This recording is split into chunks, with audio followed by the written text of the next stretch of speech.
नमस्कार दोस्तों। क्या नरेंद्र मोदी को अपने पाप छिपाने के लिए झूठ और सिर्फ झूठ बोलने का ठेका मिला हुआ है? क्या नरेंद्र मोदी अपने किए, अपनी फैलाई गंदगी को छिपाने के लिए तमाम पर्दे डालते रहते हैं? क्या नरेंद्र मोदी इस देश के लोगों को मिली समृद्धि को खत्म कर अपने चंद पूंजीपति मित्रों को लाभ देने के लिए आपको बरगलाते रहते हैं?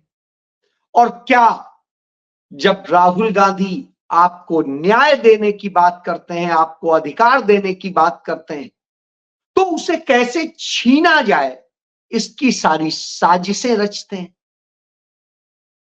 तो क्या है नरेंद्र मोदी और क्या है राहुल गांधी का न्याय? इसी पर आपके साथ बात करूं। हम सब जानते हैं इस देश की आज दशा क्या है। जिस तरीके से बेरोजगारी, महंगाई, सामाजिक असमानता, तमाम आपस में द्वंद्व, ये सारी चीजें मौजूद है, इतने हालात मौजूद है। इन सारे हालात पर राहुल गांधी जी से बड़ी लंबी चर्चा हुई, करीब करीब 3 घंटे चर्चा हुई। और 3 घंटे में जो निकला वो सिर्फ आपका दर्द था, आपके लिए चिंतन था, और कैसे देश को चीन और अमेरिका का गुलाम बनाया जा रहा है उससे बचाने का एक सोच थी। उनको अपने लिए कुछ चाहिए ही नहीं, सिर्फ आपको देना चाहते हैं। उसका दर्द है, उस देश को बचाना चाहते हैं जिसको उनके परिवार ने करीब 1 दर्जन शहादतें देकर बचाया था, देश आजाद कराया और फिर देश आजाद होने के बाद बचाया, अमन चैन कायम किया। आज उन सब को लेके वो चिंतित है इस देश के उस नागरिक को लेकर के, समाज के उस व्यक्ति के लिए जिस व्यक्ति के पास कुछ नहीं बचा है, उसको लेके उनकी सारी चिंता है। महिलाओं को लेके चिंता है, युवाओं को लेके चिंता है, किसानों को लेकर चिंता है, कामगारों को लेकर चिंता है, और इस देश के अल्पसंख्यकों, पिछड़ों, आदिवासियों और सवर्ण वर्ग के उन गरीब वंचितों के लिए चिंता है जो आज पीड़ा में है, जिनके साथ भेदभाव होता है। लेकिन वही दूसरी तरफ नरेंद्र मोदी की चिंता क्या है कि कैसे सरकार बचाई जाए, सरकार बचाने के लिए कितने झूठ बोले जाए, खुद का महिमा मंडन करने के लिए झूठा इतिहास बनाया जाए, झूठा इतिहास लिखा जाए। चाहे धर्म बेचो, चाहे मूर्तियां बेचो, चाहे मंदिर बेचो, कुछ करो, नफरत फैलाओ, मुझे सत्ता दो, मुझे सत्ता दो, और सत्ता के लिए सब करते। तो यह दो अंतर है इन दो लोगों में। इसी अंतर के साथ बात शुरू करता हूं। हम सबको पता है गुजरात में जो बीभत्स दंगे हुए, दंगे क्यों हुए, कैसे हुए, उस ट्रेन में आग किसने लगाई, ये सब लगभग साफ है। सबको पता है कि तमाम दंगे भड़काने के लिए, तमाम इस तरह की वो करने के लिए कैसे नरेंद्र मोदी साजिश रचते हैं, वो सब होता है। और सब होता है जब मस्जिद को, बाबरी मस्जिद को ढहाया जाता है, गिराया जाता है, तो वो हर साजिश रची जाती है जो रची गई थी। जो राम भक्तों पर गोली चलवाने वाला नृपेंद्र मिश्रा था, मुलायम सिंह यादव उस समय मुख्यमंत्री थे, उनका सेक्रेटरी जो है आदेश देता है, वह आज राम जन्मभूमि न्यास बोर्ड का चेयरमैन बना बैठा है, सर्वे शर्मा है। उसके बेटे को श्रावस्ती से लोकसभा चुनाव लड़ने के लिए टिकट दिया गया है। समझ सकते हैं मारने वाले भी इनके, मरने वाले भी, और मरने वाले तो इनके हो नहीं सकते हैं, वो भावनाओं में हो जाते हैं। भूखमरी में ढकेले जाने वाले लोग इनके, और भूखमरी में ढकेलने वाले लोग इनके, बेरोजगार बनाने वाले लोग इनके, और बेरोजगारी में गए लोग भी इनके।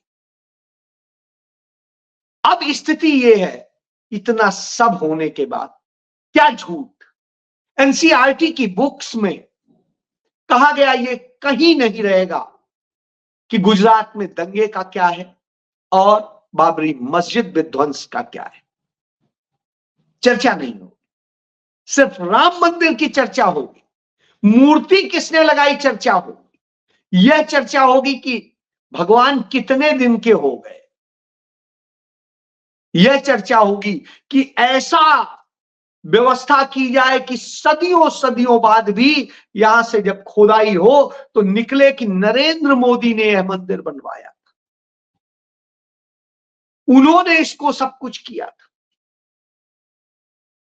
न कहीं सुप्रीम कोर्ट का जिक्र हो, न कहीं और चीज का जिक्र हो, न राम का जिक्र हो।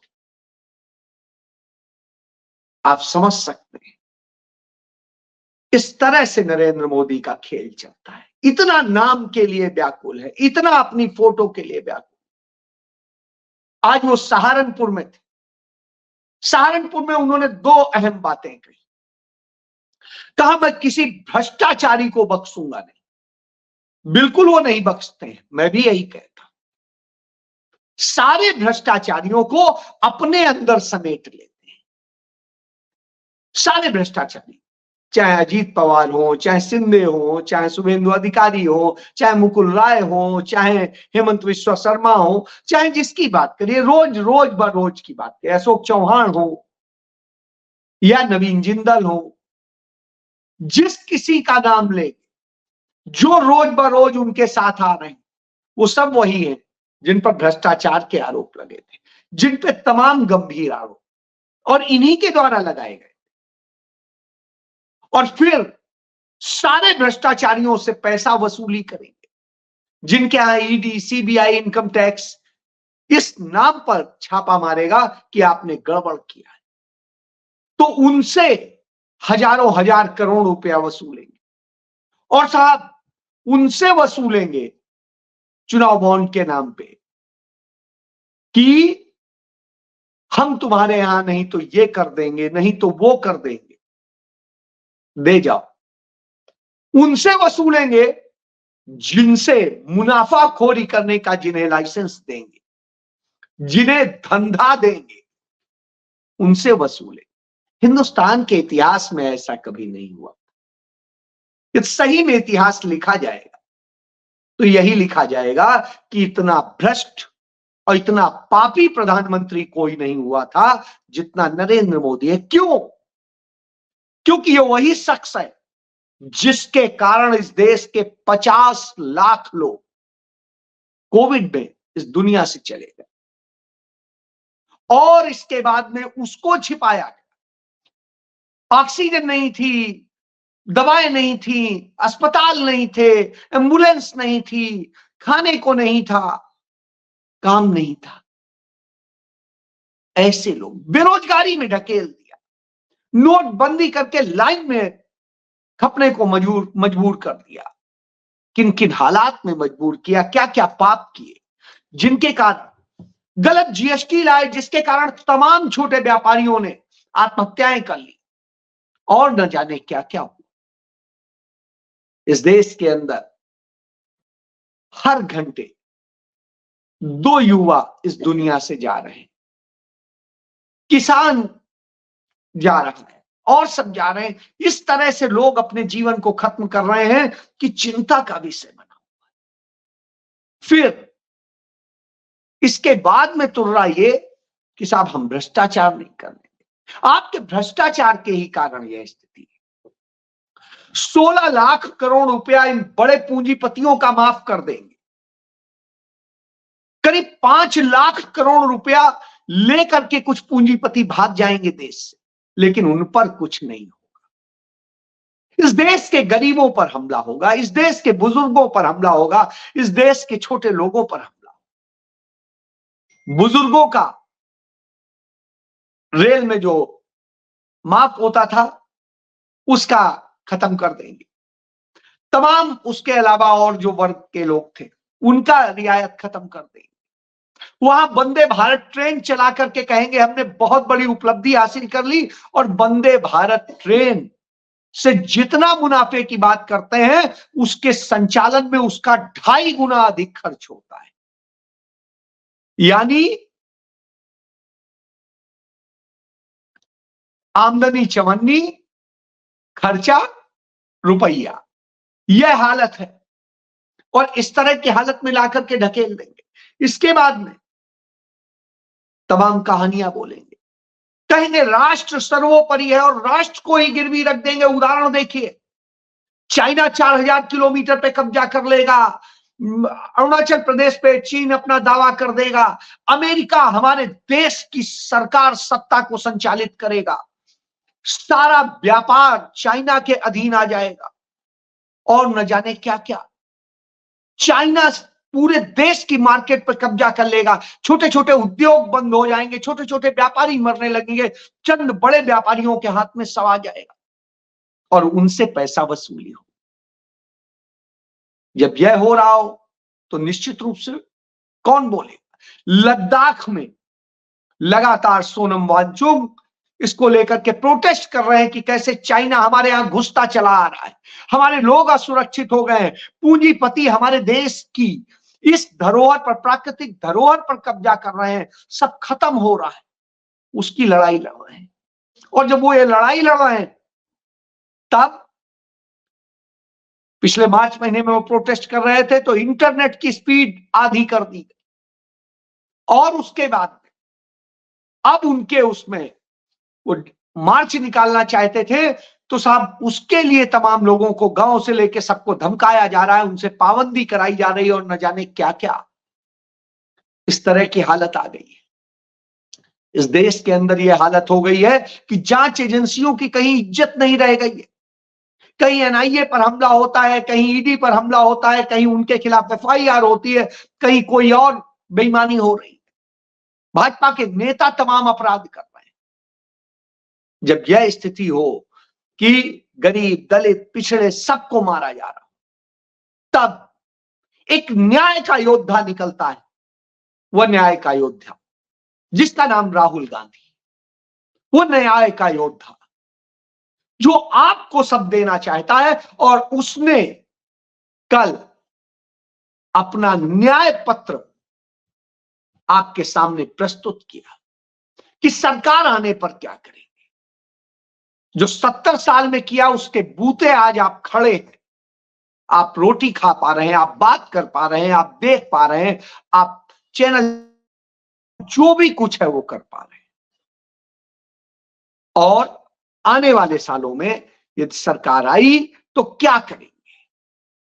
और वह विजन पत्र इतना बेहतरीन है कि जो यह बताता है कि राहुल गांधी इसको प्रस्तुत करते हुए इस बात के लिए पूरी तरीके से मुतमईन है कि कांग्रेस पार्टी, इंडिया अलायंस की सरकार इस देश में बनने जा रही है, कोई माइका लाल नहीं रोक सकता।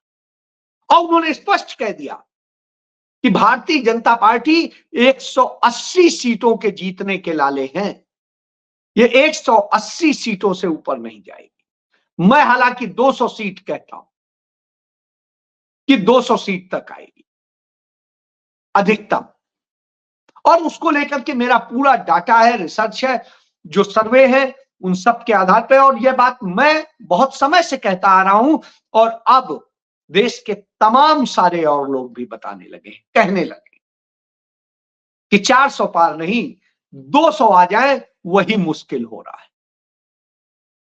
तो यह हालत है, इसलिए अपनी झेप छिपाने के लिए इस तरह से झूठ बोला जाता है। तो राहुल गांधी ने जो अपना विजन पत्र यानी न्याय पत्र प्रस्तुत किया, उसमें सबसे बड़ी बात यह कही कि नरेंद्र मोदी और उनके उन अफसरों को जो काले कारनामे करते हैं, लोगों को झूठ फंसाते हैं, उनको ऐसा सबक सिखाया जाएगा कि नरेंद्र मोदी और उनकी यह टीम, यह अपराधी टीम, यह पुलिस तंत्र जिंदगी में गलत नहीं करेगा, फिर गलत करने की सोचेगा भी नहीं। इतना उसे भुगतना होगा। हम ऐसी व्यवस्था करेंगे कि न्याय का शासन चले, अन्याय का नहीं। तो जो जजेज भरे जा रहे हैं आरएसएस के, जो प्रोफेसर्स भरे जा रहे हैं आरएसएस के, जो और दूसरे खेल हो रहे हैं, यह नहीं। हर भर्ती, हर कार्रवाई न्याय के मुताबिक होगी, योग्यता के मुताबिक होगी। हर व्यक्ति को रोजगार मिले, युवा को रोजगार मिले, उसके लिए एक बिल्कुल विधान होगा, नियम होगा, और वैसे होगा। और सीधे 30 लाख पद भारत सरकार में ही भरे जाएंगे और हर साल भर्ती का विधान होगा। यह नहीं होगा कि मनमानी हो, खाली हो जाए और पद पड़ा पड़ा खत्म हो जाए, और सब पक्की भर्तियां होंगी। उस दिशा में काम। प्राइवेट सेक्टर में छोटे उन उद्योगों को पनपाया जाएगा जो रोजगार देते हैं। रोजगार देने वालों को प्रोत्साहन दिया जाएगा। जितने सार्वजनिक उद्यम है भारत सरकार के, उन सारे उद्यमों में फिर से उन्हें स्वस्थ करके और उनमें अधिक से अधिक भर्ती की जाएगी। इसलिए नहीं कि सिर्फ मुनाफा कमाना है, इसलिए कि आपको रोजगार देना है। मुनाफा कम हो लेकिन रोजगार मिलना चाहिए, उस पर काम हो। राहुल गांधी ने हर व्यक्ति को उसके हाथ में इतना पैसा देने की बात कही कि वो भिखारी बन के न खड़ा हो। वो अपने काम को मेहनत शिद्दत से करे और पूरा पैसा ले और सम्मान से जिए। तो हर व्यक्ति को सम्मान, किसान को उसके उपज का सम्मान हो और महिला को उसका हक मिले। 50% महिलाओं को रोजगार मिले, इसके लिए उनकी सोच कि महिला पीछे नहीं रहनी चाहिए। उसे आर्थिक रूप से भी मदद दी जाए और यह भी किया जाए, उसके लिए भी पूरी व्यवस्था की कि कैसे हर महिला को 1 लाख रुपए कम से कम साल में सरकार दे, जिससे वो अपने काम कर सके। इसी तरीके से सामाजिक सद्भाव को बनाने की बात हुई कि बुलडोजर नहीं चलेगा, कि आपको बुलडोज कर दिया गया बगैर न्याय के, बगैर किसी उसके। यह बेईमानी नहीं होगी। यह बेईमानी नहीं होगी कि आपको धर्म या जाति के नाम पर, नफरत के नाम पर मारा जाए। आपके साथ न्याय होगा। तो यह लड़ाई है।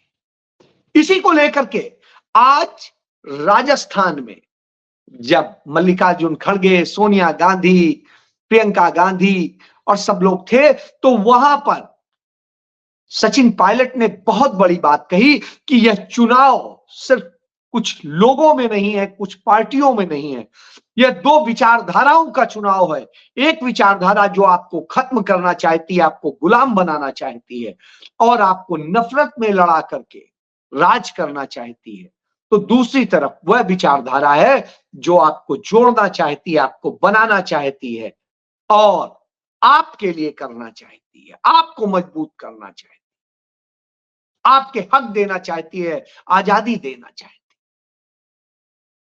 आज आप याद करिए सुभाष चंद्र बोस ने क्या कहा था, तुम मुझे खून दो मैं तुम्हें आजादी दूंगा। इसका मतलब है आजादी खून से बड़ी होती है। और यही बात राहुल गांधी कहते हैं। राहुल गांधी कहते हैं मेरा खून बह जाए, मुझे मार दो, जेल में डाल दो, कुछ कर दो, लेकिन इस देश के लोगों को हक दे दो। यही बात उनकी दादी ने कही थी, मेरे खून का कतरा कतरा इस देश के साथ समर्पित होगा। आज भी समर्पित है, तब भी समर्पित है। और उदाहरण राहुल गांधी के पिता ने भी इस देश के लिए शहादत दी। उन्होंने भी अपने चिथड़े करा लिए, लेकिन डरे नहीं, दबे नहीं, आपको न्याय दिलाने के लिए संघर्ष करते रहे। वही आज राहुल गांधी कर रहे। इसीलिए आज राहुल गांधी की सबसे ज्यादा मांग है। वह इंसान वास्तव में एक संत है। और मैं उस संत को सलाम करते हुए बार बार यही कहता हूं कि जो लोग ये सवाल पूछे कि 70 साल में क्या हुआ, तो पूछिए उससे कि जिस स्कूल में पढ़े वो किसने बनाया, जिस यूनिवर्सिटी में पढ़े वो किसने बनाया, जिस मेडिकल कॉलेज में पढ़े, जिस मैनेजमेंट इंस्टीट्यूट में पढ़े, जिस टेक्निकल इंस्टीट्यूट में, आईआईटी, आईआईएम, जिसमें भी पढ़े, किसने बनाया। जो सड़कें हैं, जो शहर हैं, जो शहरी व्यवस्थाएं हैं, वो किसने बनाई। जो पूरा तंत्र है वो किसने बनाया। आपको इंसाफ देने के लिए, आपको आजादी देने के लिए उस कांग्रेस ने बनाया, जिसके आज उसकी मसाल लेकर के चल रहे हैं राहुल गांधी। तो उस मसाल को कौन थामेगा, यह आपको सोचना है, क्योंकि देश आपका है, आजादी आपकी है, जीवन आपका है। राहुल गांधी बचाने के लिए कोशिश कर सकते हैं, लेकिन बचने के लिए प्रयास आपको करना है। उनके संदेश को घर घर पहुंचाने का काम आपको करना है। उस मैनिफेस्टो को घर घर पहुंचाने का काम आपको करना है, क्योंकि ये लड़ाई आपकी है, न कि राहुल गांधी की। जय